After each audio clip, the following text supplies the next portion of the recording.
believe collectively as a group, we're going to kick the competition's butt because we understand how important it is to think, execute, and dominate. Suck it up. Get tough. Suck it up. Get tough. People want to have success. People want to make a lot of money, but they want it to be easy without any challenges. Do you think it was easy for me to become one of the top 450 basketball players in the world that you never heard of? The only way I made it to the NBA is I was fundamentally sound, I was mentally tough, and I never quit. And even when I wanted to quit, I had people in my life that would make sure I didn't quit. I hired and set out the top 10 motivational speakers, watched all their videos, and I watched them one by one because I understand that if I pay attention to what the best are doing, I could be the best too. I watched game film on Michael Jordan. No matter how much I watched, I couldn't do what Michael Jordan could do. I would watch Magic Johnson. I couldn't do what Magic Johnson would do, but I sat there and had these videos. I watched Les Brown, Zig Ziglar, Tony Robbins, but my wife was scared. I was scared. I called into my office and I said what husbands say. I said, babe, we're gonna be okay. Every month the checking account was dwindling. I said, babe, we're gonna be okay. Let's start a motivational speaking business. I go to Jerry Sloan and I say, Jerry, I'm trying to make your team, but since we don't scrimmage, I feel like I can't show you what I can do. Go to the corral, hear me clearly, listen to his answer, and it will unlock some mysteries as to how you become the best in the world at what you do over a long period of time. Jerry, I'm trying to make your team, but I feel like I can't show you what I can do. He says, Walter, I already know what you can do, but if you want to make my team, I suggest you listen, follow directions, and execute. Listen, follow directions, and execute. What I didn't realize, even though we didn't scrimmage in practice, throughout practice, we did drills, and he created what I call habits and rituals. Every single day, practice was the same. Every single day, we drilled on fundamentals. Every single day, we worked on habits and rituals. So even though my mind was floating, even though I was selfish and self-centered, he was conditioning me into the culture through practice of habits and rituals. The reason why I tripled my NBA income in 3 years is because of habits and rituals. Next year, if your name didn't get called to come across the stage, I'm here to tell you they will call your name next year if you go back home and execute habits and rituals. I wanted to scrimmage for me, but Jerry Sloan was getting me ready to play for the Utah Jazz. So every day, it was about habits and rituals. Having hot food is about habits and rituals. Great customer service is about habits and rituals. Being the best in the world at what you do, being a pro, is all about habits and rituals.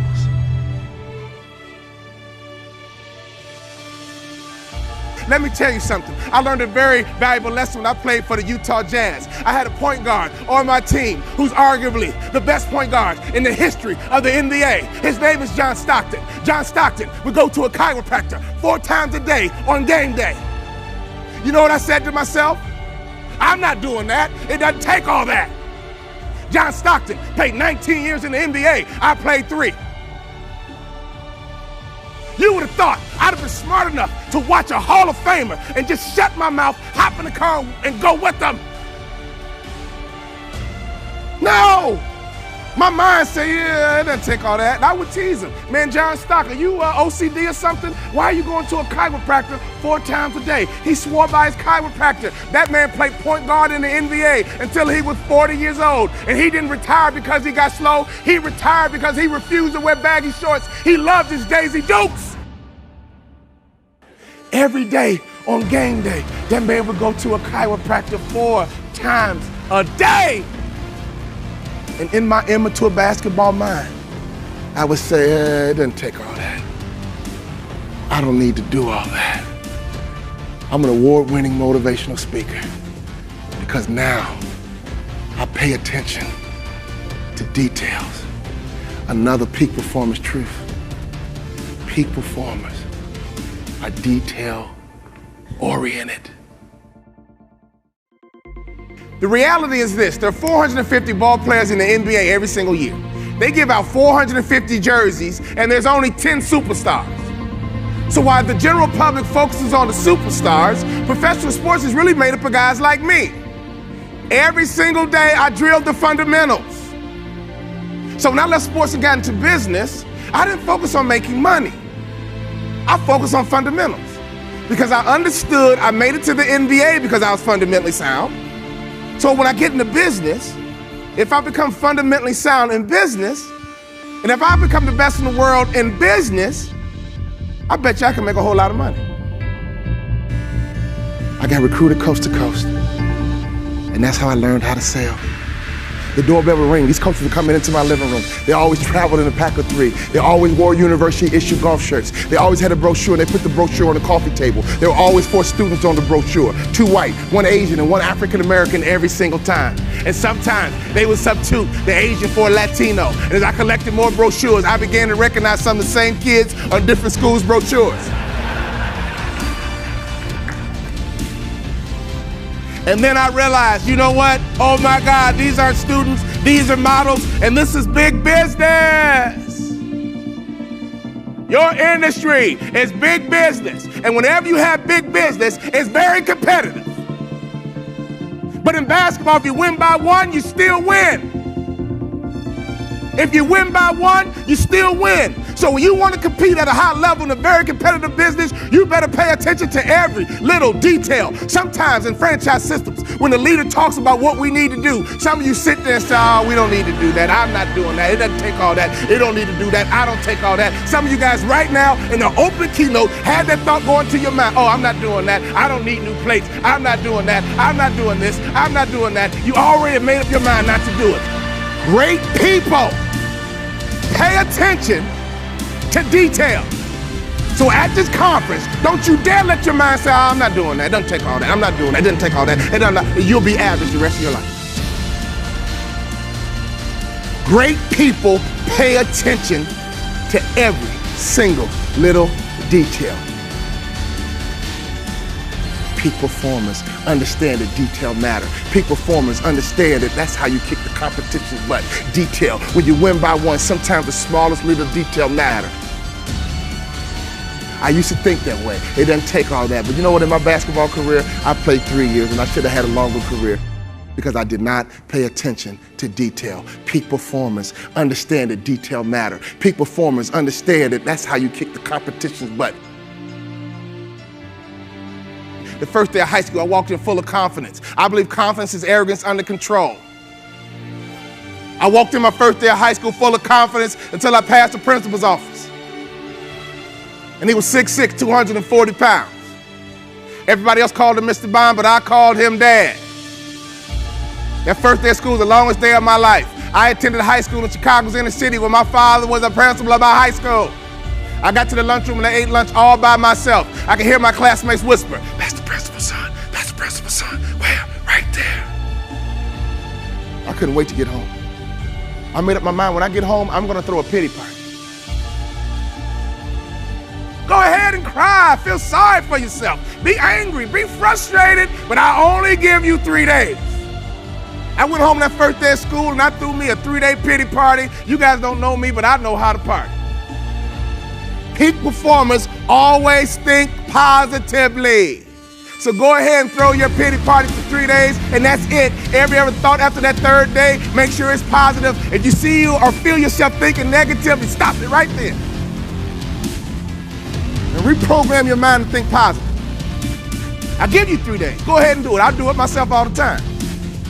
But I threw that 3-day pity party and I came up with a plan. I'm going back to high school. I'll be starting a baseball team, basketball team, football team, president of my journalism club. My classmates are going to vote me most likely to succeed.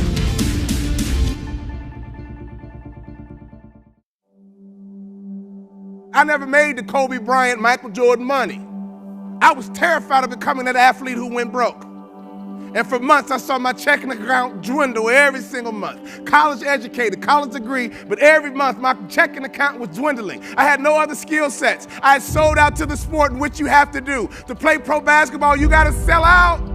So here I am, 31 years old, wife with 3 kids, mortgage clicking every single month, and I was scared.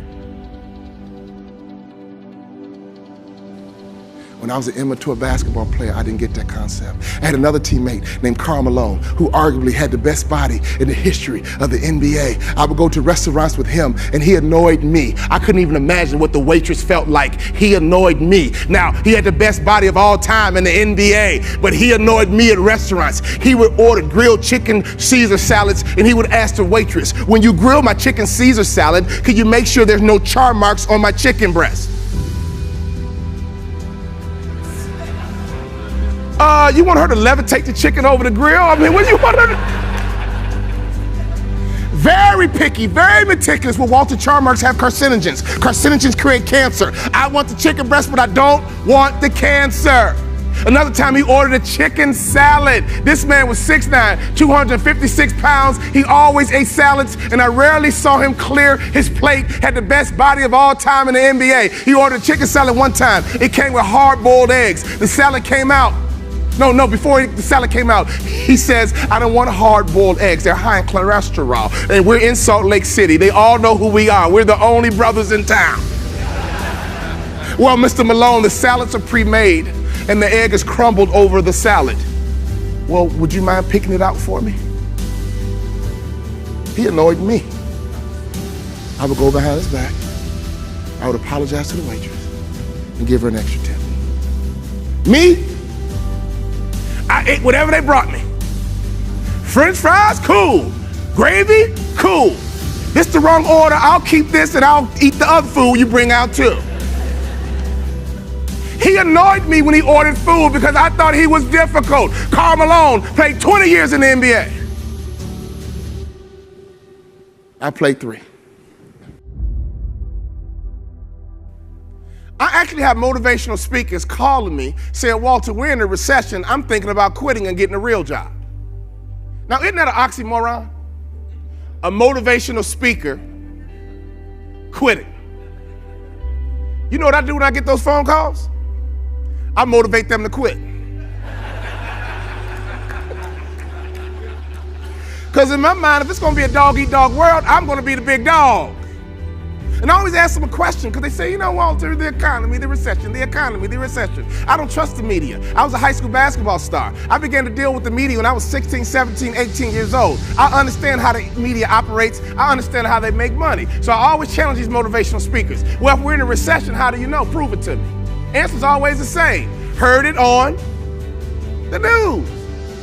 What are you allowing the media to do to your mind, your approach, your outlook? Are you kidding me?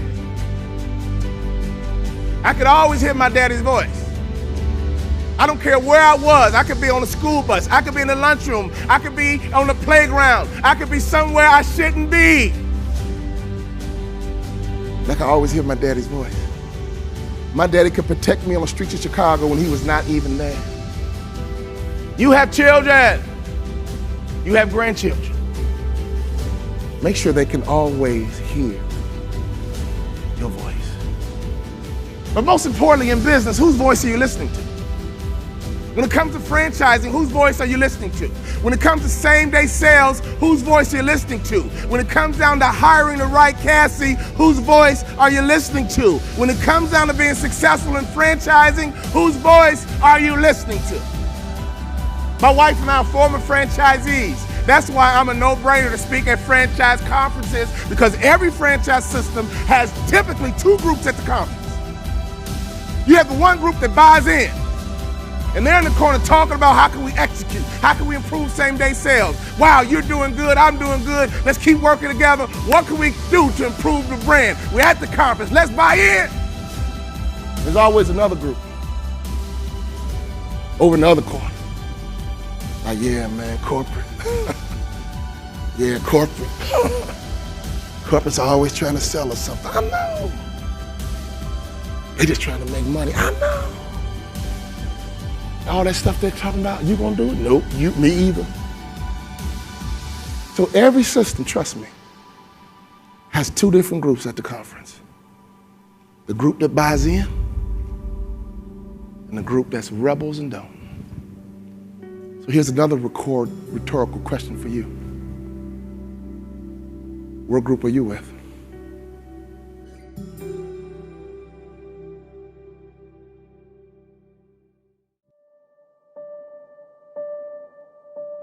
college career was over, I got offered a job to become a hospital administrator.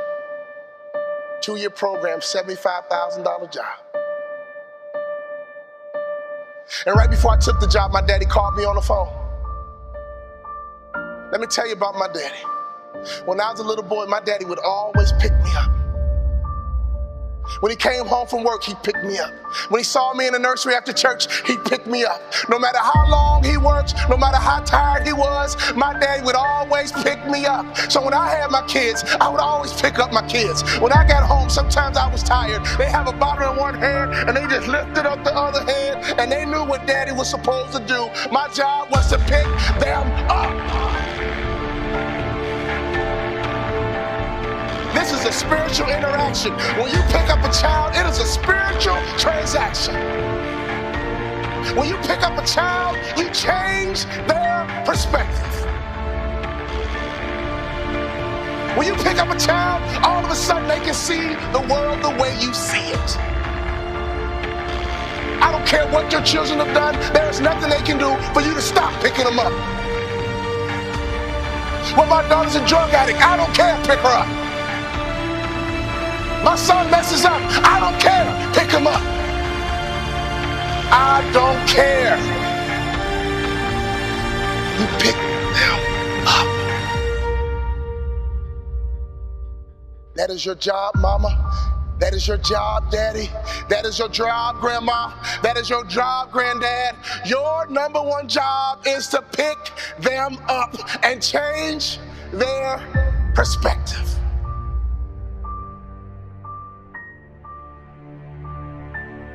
My saddest day, one day, my daddy looked at me and he said, boy, you too big. I can't pick you up anymore. But when he couldn't pick me up physically, he would pick me up emotionally. He would pick me up spiritually.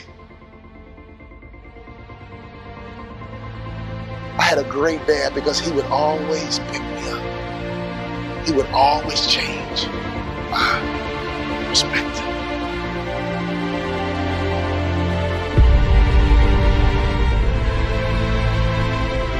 So my daddy called me on the phone, he asked me a question. He said, son, you had a tough year, what's next? I said, Dad, I'm gonna be a hospital administrator. He said, not bad, but let me ask you a question, son. Do you believe you're an NBA player? You can't outproduce your self-image, son. If you don't think so, go take the job. But if you believe you're an NBA player, go for it.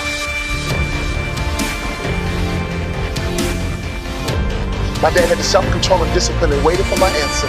And my answer was yes. You're right, Dad. I can't work the rest of my life. But playing in the NBA is a dream I've had ever since I was a little boy. He said, go for it, son. I limped back into my coach's office with a cast to my foot.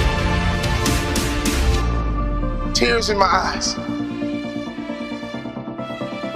I said, Coach, what do I need to do to play in the NBA? He said, do 2 things you can play in the NBA. Lose 20 pounds and shoot a 3-point shot with range, you can play in the NBA. If you lose 20 pounds and shoot a 3-point shot with range, you can play in the NBA. I lost 20 pounds, and every day I would shoot 500 shots a day, every single day. I got invited to training camp with the Dallas Mavericks, and not only did I make the team, I became the first ever undrafted rookie free agent in the history of the Dallas Mavericks to start opening night. Could you imagine what was going through my mind? I had not started a basketball game since high school. I got to the arena, they dimmed the lights and they put the spotlight right on me. Right through the spotlight, I saw my mom, my dad, and all my brothers and sisters. Then I saw my dad. He just pumped my fist. He pumped his fist. And tears streamed down my face.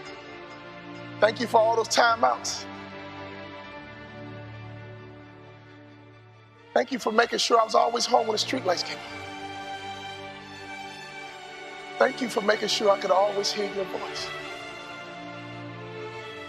Thank you for always changing my perspective.